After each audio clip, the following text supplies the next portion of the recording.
Ohio, my name. Souls-Likes are one thing we can all understand. They're difficult, scrotum-scratching, ball-busting, unforgiving tests of your controller's durability and mental fortitude as a professional chair tester. With that in mind, one of the subgenres of Souls-Likes I believe has grown underappreciated is the Souls-Lites with a T. If you're a games journalist and confuse the two, it's a Souls-like that actually lets you play the game without waiting 10 business days per attack delay. They're more forgiving, more flexible, and more direct to those tired of being called a good little boy. Since there's more lead on IGN's Lobotomites than an M16, I'll set the record straight. Star Wars, Jedi, Survivor / Fallen Order, likes of P, Black Myth Wukong, Stellar Blade, and many others I'm too lazy to think of, are not Souls-Likes, they're Souls-Lites. These games actually make the combat fun and engaging rather than a means to an end, with the end being an order for a new IKEA desk and a junglish gawk so you have someone to vent to cause you're too poor to afford therapy and don't want some prick with a clipboard from Office Max, a grey beard, 2 kids, a loving wife of 40 years, live, laugh, love stamped on his office door to kink shame your addiction to testicular tethering.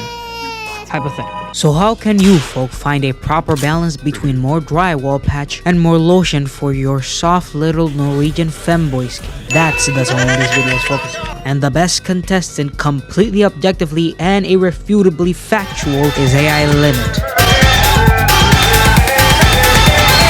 Now, I'll give it to you straight, young man. I have no early access, no special closed beta, nothing. I'm running purely off whatever I can scrape out of the demo, so everything you see here is visible in the demo. Hopefully, you grow some balls and actually try this special little game. But if not, it's okay. It's not illegal to be a stubborn little baby. So come with me as I try to scrape whatever bit of content I can and hopefully succeed in selling you this precious piece of art in the process. AI. The game opens up with you in control of your precious waifu with that homeless entrepreneur drip in the glorious lands of New York's sewer system. All of this is to set up a quest that will lead to, I don't know. Your character canonically has dementia, so I can only get my sprinkles of lore the hard way through dialogue and loading screen tips. This is also when you realize that there is no stamina system. You then acquire the rusty sword, helping you embrace this game's greatest aspect, the combat. Along with this game's version of mana, sync rate. Instead of a bar you have to constantly top up with potions or Jack Daniels, you refill it with the greatest source of energy, violence. The sync rate represents mud energy, the main ingredient of most Birmingham meals. Depending on how much mud you have, you'll be able to achieve certain special attacks. Mud is gained through the punishment of the enemy's crimes of existence. If it goes below 50%, you will gain mud automatically until it reaches 50%. Be aware that if you reach a mud percentage of 0, you also use mud to activate the spell frame, special weapon specific attacks you can charge up. The first enemy type are what are known as void things. They're just referred to collectively as the void. After 4 minutes of slashing and dashing your way through these voiders, the game straight taunts your shriveled stout raising like testicles with a completely optional boss. There is no joke here. You don't steal unique items from it. It's purely there to make fun of all too big a mama's little boy to fight it. But it does help me transition into talking about the combat. The combat of this game can only be described as sublime. It's a dance of choosing between drowning your enemy with a flurry of coughs and slightly offensive comments and timing your heavy attacks to give you just enough room to dodge. It is quick and it is ferocious, letting you enter a flow state better than lube, and the bosses do still have the occasional stalling attack. Then again, they're not as bad as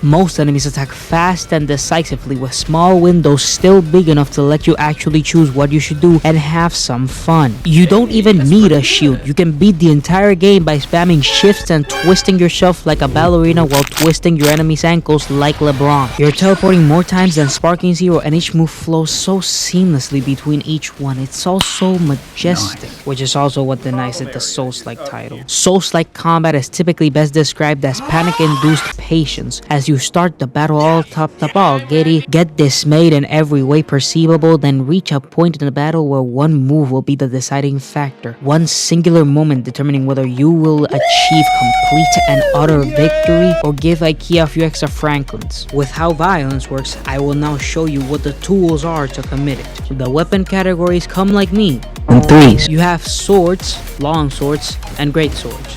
Or light, medium, and heavy for all the dehydrated. Lord have. Blader swords are the best weapon, no questions asked or needed. Long swords are a small man's safety blanket. They're good, not too fast, not too slow, just as your ex claims she needs. Damage is solid and overall just exuberantly okay. Great swords are what made your ex your ex. It feels like my character takes 2 business vacations per hit and deals enough damage to punch out the meth out of a homeless man. Overall, they're all pretty good in their own way. The problem is I have post-traumatic souls disorder and need my comfort longsword to help make everything as easy as possible, but I'd argue that dual swords are the best option since they work best with the game's faster-paced combat. But the weapon isn't just the blade. It's also the spell flip, a special ability that requires a little bit of mud unique to the weapon itself. I will not make a tier list yet. I'll wait for the game to be released, then I'll make the proper review of this game. Along with the weapons and their spell frames, you also have spell casts. These are independent from the weapon itself and, like war crimes, tend to be the most effective. The problem is some demand you have a mud level percentage to be at a specific minimum. If you think you're lagging in defense options, you don't need them. But to satiate your Elden rotten brain, this game includes frame abilities. Oh wait, I have caps on. Frame abilities are your extra tool designed to spice up combat to a higher level, and there are 4 so far, and each one does something different. The first one you get is the best one you'll get, aka counter field, or parrying. It only parries. And this would be a problem to anyone without some sense of self-respect, but if I feel like satiating my masochism, I'll play Elden Ring, which you should subscribe to for whenever I feel like uploading the second one, along with a like to this video to encourage me to upload more. I will not specify how many likes so as to maintain plausible deniability if I forget. There are 4 so far, and 2 of them aren't even defensive options, so there's a chance you can make a build that lacks any defensive capabilities. And with how this game stimulates my amygdala harder than a perfectly made casserole as I get my penis inhaled by a pair of hot Latino twins, that's a plus. But combat aside, this game also carries with itself some pretty unique visual aesthetics. It's a weird blend of dark and dystopian, a rundown world that has been left uncared for long enough to make Bangladesh look like it has breathable air, and mixes that with anime and everything that entails, with the character designs being reflective of that by having a lot of personality. Along with that, I appreciate how this game simply permits you with uninterrupted exploration rather than giving you enough arrows, signs, and location pins that even Ray Charles finds it difficult to get lost. That is to say, this game is built like a school corridor, so losing your way is highly improbable. But much like a school corridor, you must memorize every door number to make sure you don't walk into the wrong classroom and get impaled, at least as far as the demo goes. Something to note is how distinct and refreshing the splitting of styles is, with the more lively and animated characters actually showcasing some semblance of life, which is constructed heavily by the bleak, unsaturated waste facility that they inhabit. Even for the short time they showed it, the surface still presents that rigor mortis style of being unwanted. This contrast also helps build the estranged atmosphere and making sure any moment of peace and serenity is interrupted by the comfortless scent of minimum wage employees whose apparent profession it is to collect and gather literal mud that sustains them. The story of this game, from what the demo gives you, is that you play as a nascent blader. Your job is to fight Void and all of its spawn, along with the search for branches. The first NPC you meet tells you to go to the branch weaver, who is referred to as her lordship. I don't know if that's important. Her name is Asteria. Don't get too attached. She lordoms telling you that you're in an ancient underground drainage tunnel at the south of Heaven's Well, the city this game takes place in, I think. She shows you your first branch and you have a schizophrenic attack after touching it, along with discovering that these branches shall be your bonfires. You talk to her about your quick little trip and she rewards you with your first proper weapon instead of this old rusty butter knife, and dies. You then make your way through the New York City subway system only to find the civilization already attacked by Alfarius Omegon as everyone is tweaking from that fuck shit they Poison our water supply! and act as if they can hear the legionaries inside the walls. And cross the sewers as your character's dementia keeps worsening.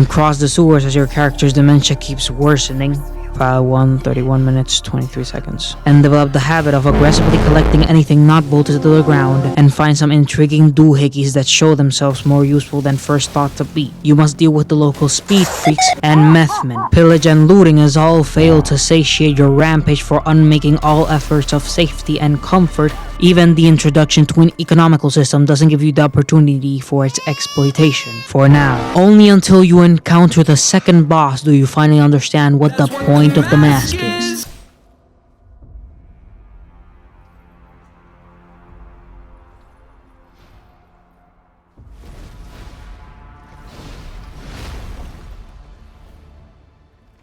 Look, this game has found a way to get into that small part of my oversized biamphetamine's heart that I can't find any other adjective to describe this game with other than absolute.